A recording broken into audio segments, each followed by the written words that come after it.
এদিকে সচিবালয়ের আগুন নেভাতে গিয়ে কাভার্ড ভ্যানের ধাক্কায় নিহত ফায়ার সার্ভিস কর্মী সোহানুজ্জামান নয়নের বাড়িতে চলছে শোকের মাতম।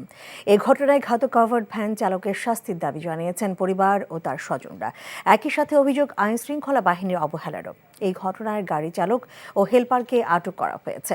দোষীদের শাস্তি ব্যবস্থা করা হবে জানিয়েছেন স্বরাষ্ট্র উপদেষ্টা। ইফতেখার রেজা রিপোর্টে দেখুন বিস্তারিত।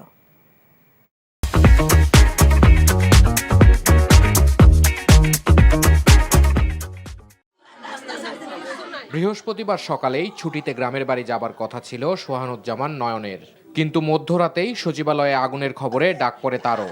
আগুন নেভাতে গিয়ে জীবন প্রদীপ নিভে গেছে তার। বাবা মায়ের একমাত্র ছেলে নয়নের মৃত্যুতে মধ্যবিত্ত পরিবারটির কি হবে সেই ভাবনায় ভাবাচ্ছে স্বজনদের। বুধবার দিবাগত রাত 3:20 দিকে সচিবালয়ের 7 নম্বর ভবনে লাগা ভয়াবহ আগুন নিয়ন্ত্রণে কাজ করার সময় কাভার্ড ভ্যানের ধাক্কায় গুরুতর আহত হন ফায়ার সার্ভিস কর্মী সোহানুজ্জামান নয়ন। পরে ঢাকা মেডিকেল কলেজ হাসপাতালে নেওয়া হলে কর্তব্যরত চিকিৎসক তাকে মৃত ঘোষণা করে। নয়নের মৃত্যুর খবরে পুরো গ্রাম জুড়ে চলছে শোকের মাতম। পরিবার ও স্বজনদের দাবি, আগুন নেভানোর সময় পুরো এলাকাটি ঘিরে রাখলে এমন নির্মম ঘটনা ঘটত না।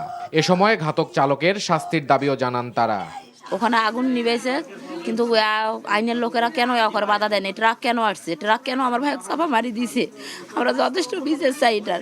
আয় কর্ম করার ছেলে তো একটাই, আর তো আর কর্ম করার ইয়ে নেই। তার উপর অনেক আশা ভরসা ছিল আমার।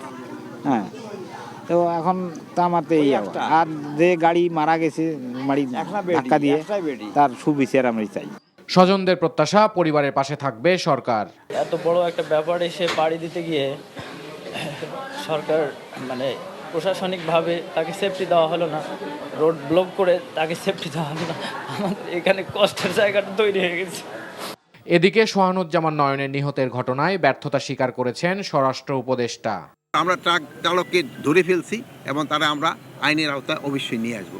আরেকটা জিনিস হলো যে আগুনের নিবারণে কোনটা কতক্ষণ লাগবে এটা তো আমরা এইভাবে বলতে পারবো না, আগুনের উপরে নির্ভর করে এবং এই যে ফায়ার ফাইট গাড়িগুলি যাওয়া এগুলির উপরে অনেক সময় নির্ভর করে। পরে সোহানুজ্জামান নয়নের মরদেহ ময়নাতদন্ত শেষে ফায়ার সার্ভিস সদর দপ্তরে জানাজা পর পরিবারের কাছে হস্তান্তর করা হয়। Iftekhar Reza, NTV news, Dhaka.